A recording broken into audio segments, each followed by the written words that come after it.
Right. Because Okay. Amanda's So you're then are we invited? Yes, yes. Am I on anything, Brenda? This is a story about community and what it means in the 21st century. It's also a story of women and their enduring friendship. Part 1. The First Lady of Ledsham. She's like a local heroine, really, and Lady Betty. Like a woman before her time. She was unmarried and lived in Ledsham Hall. She had cancer. Maybe breast cancer, I don't know what it was, but wherever it was, she had the cancer removed, which 300 years ago must have been pretty horrendous. She set up this trust and she had to survive for a year and a day in order for the trust to come about.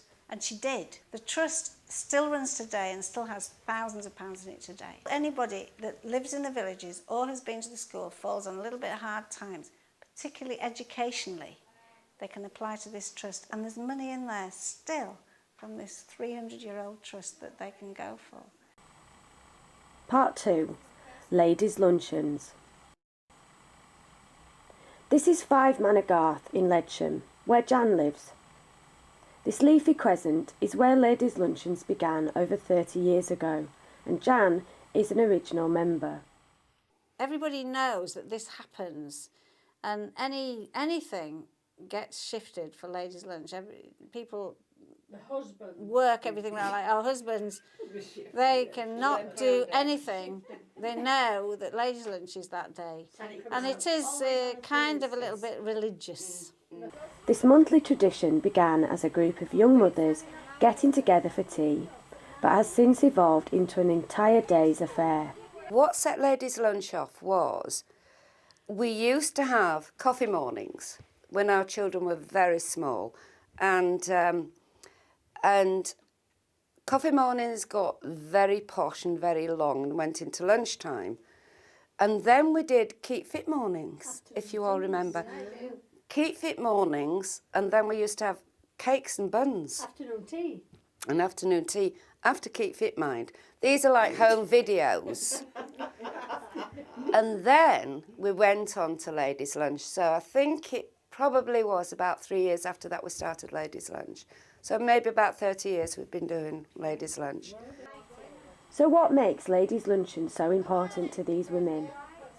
It's a group of friends that know each other inside out, basically. And we've been friends for, well, I've lived here over 30 years, so we've been friends a long, long time. And how does someone become a member of this exclusive club? They made me drink wine and have Stilton cheese before they would let me sit down to my main course. And did you enjoy it?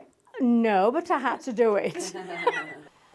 In an era of cyber communities, is this sense of old-fashioned togetherness just plain out of date? It is a dying thing, I think. Or maybe, yes, it used to be very important, didn't it, in 20 years ago, perhaps, or 30 years ago.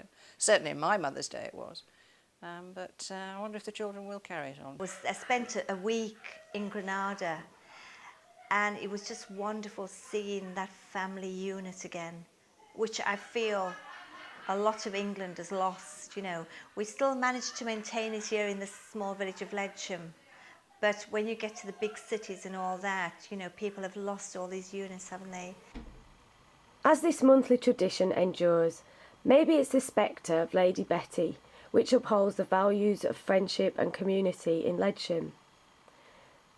And if she was around today, would she indeed be a lady who lunched?